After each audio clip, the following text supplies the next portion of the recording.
Mount Olive Pickle Plant, and Bryan finally went to it on Friday. But before you get into it, Bryan, I got a song for you. Okay. Bryan is so excited about the Pickle Factory. Are we ready? Pickles, This is for you, Bryan. pickles, I like pickles.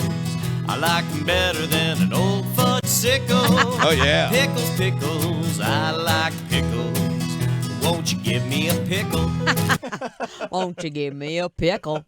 The life of a pickle is fascinating. And Bryan was so excited to tell me about this life of a pickle. He called me on Friday at 4:30. He usually does not call me when it's time for the weekend, which is fine. Not shaming you for it, but I'm like, I have to answer this call. Why is Bryan calling me? He never calls me. You were so excited to tell me all about it. Oh, yeah. Well, I spent 4 hours at the Mount Olive Pickle Factory. 4 on hours. Friday. 4 hours? 4. I was only supposed to spend an hour, but then Lynn Williams, who's their communications director, her and I just got chatting and talking and became fast friends. And then 4 hours later, oh, look at the time. I should get home and parent. Please tell us the life of a pickle that you saw, Bryan, for the It's 4 amazing. What did you love about It's it? amazing. Could So you sum up the 4 hours and 30 seconds for us? I'll try my Okay, best. thanks. I'll do my best. I'm inside of the pickle factory, and the life of a pickle is truly fascinating. It starts by, going down a slide, and there it goes down the slide, and then the pickle gets tickled. Oh. You got people sorting them and stuff, Oh. and then they go down another slide. Then they get to dance. They dance down this big slide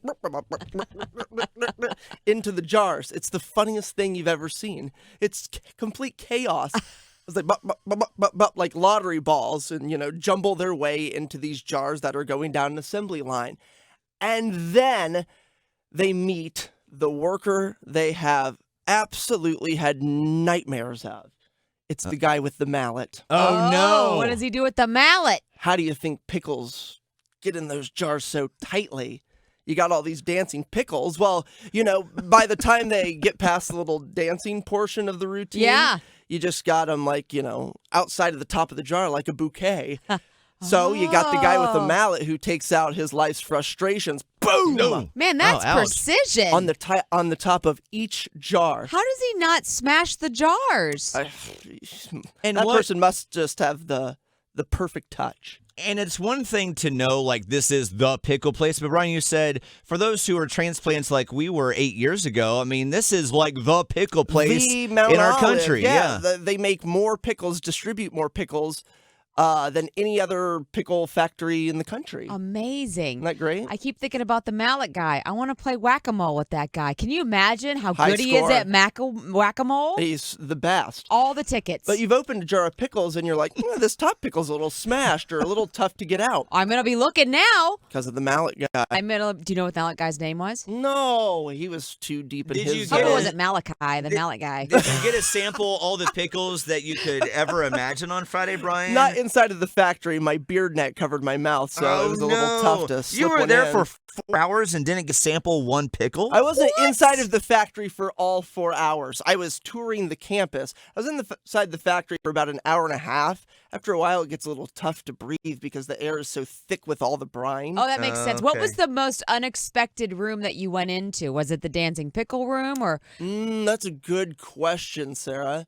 I think it was the gift shop that was the most surprising. Oh man, tell me about the gift shop. Well, I bet it was great. I thought it was going to be huge, but it was actually small. But you would be surprised how many pickle things they can fit inside of that small of a shop. They must have their own mallet guy who punches all the stuff in there. Malachi, the mallet guy. But it was crazy, all of the pickle memorabilia. And I think also unexpected was how great a sense of humor they have. Well, you of have to. course. You work at a pickle factory, but they lean into it so much. It's so funny. In fact, Lynn was telling me that the old president of Mount Olive had the best personality. He's the person that created the pickle drop that they do every single year to celebrate New Year's Eve. Oh, that's fun. Giant pickle that dropped from the Oh, sky. I've seen that. Down course. into a I've seen barrel. Happy New Year's. Well, She said this president, though, had the best personality. Everything they sent out was in green font. of course. PS, postscript was called Pickle Script. Tell everybody why you were in the factory to begin with. Oh, yeah. So It's important. You just didn't just do this. There's a new show that my co-producer, Video Joe, and I have created called Look and See, where we go around the state and we take a look at all of those really unique It's places. the updated version of Tar Heel Traveler, if you will. Yeah, done in Yes. a nuanced style, Yeah. by Ooh, the a youth. nuanced style, Kyle. I like it, Brian. Brian was so excited. He sounded like he was 10 years old because It was amazing. he went to dude. the Mount Olive Pickle Factory, which is the pickle factory in our company. It sounds amazing. Brian, this is for you and everybody out there making it happen. Won't you give me a pickle? Won't you give me a pickle? So, And, Brian, yes, don't Brian. forget Pickle Fest is this Saturday. Oh, it's Who going could down this forget? weekend. 50,000 people. So Good what is night. that unique life experience that you've had? You know, Brian got to go to the pickle factory of Mount Olive. Sarah's been to Harry Potter World. I went to Buc-ee's not too long ago.